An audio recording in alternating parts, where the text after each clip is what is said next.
Hi, I'm Ben Sheeran, and in this very short video I'm going to tell you about the workbook activity for level 1 of the Fluency course. Now the workbook's pretty simple. I think most teachers will probably be able to pick it up and just use it, but just in case, this is what we do with the workbook. We use it in class with our students. Takes about 5 to 10 minutes. At the beginning of the year when we start with this activity, it takes a bit longer. As the students get used to it, they speed up a bit, they get better at writing, they get better at coming up with extra information. So the time taken for the workbook activity goes down a little bit. There's basically 4 things we do with the workbook. We read and repeat. We have the students copy the questions and write their answers. After that, we'll have them write extra information, and then finally, if they finished, so this is basically for the more able students, the faster students, they can do the extra challenge. So let's go through each of those in a bit more detail.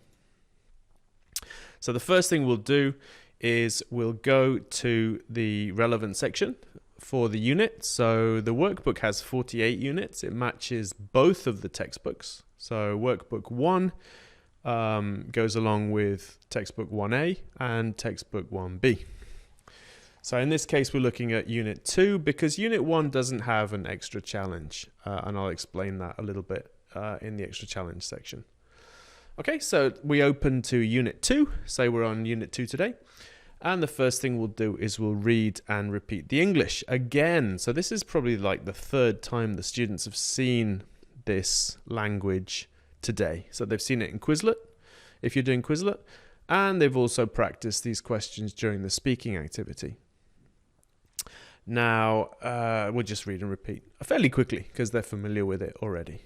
After that, we'll go on to the first writing section. So the students are going to copy the question, and then on that first line with the circle, they're going to write their answer.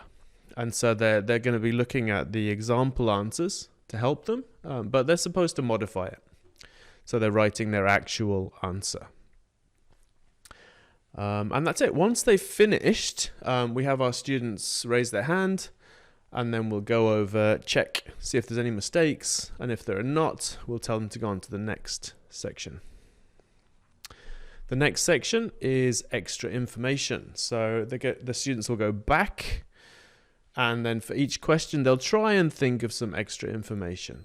So for example, question 7, what is the name of your school?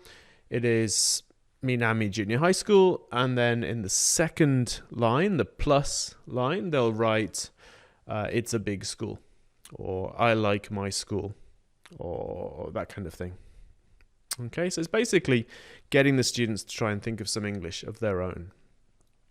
During this section, we encourage the students to raise their hand and ask if they don't know how to say something or if they don't know how to spell something, and so on. We can show them on the board and stuff. If they've finished this section, again, they can raise their hand. We'll come and check them.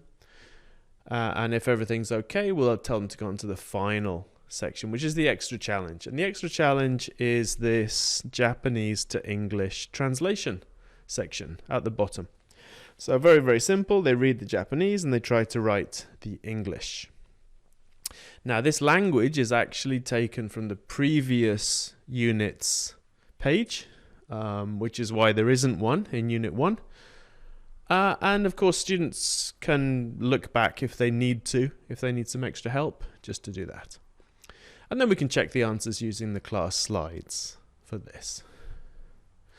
Now, we use the workbook in class, but I think it would be very easy to set it for homework if you wanted to use the class time for something else, or if you had shorter classes, and so on.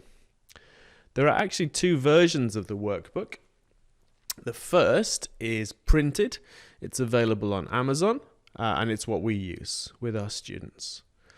The other version is a PDF that you can find on the Fluency course website, and for that, you can download and print it yourself for your students. So if you don't want to have your students buy the workbook, please feel free to use the PDF.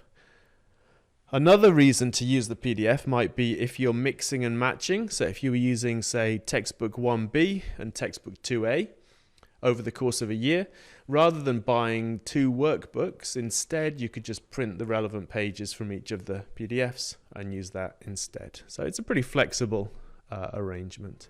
If you want more information, please go to our website. It's down below in the description, or continue watching these videos.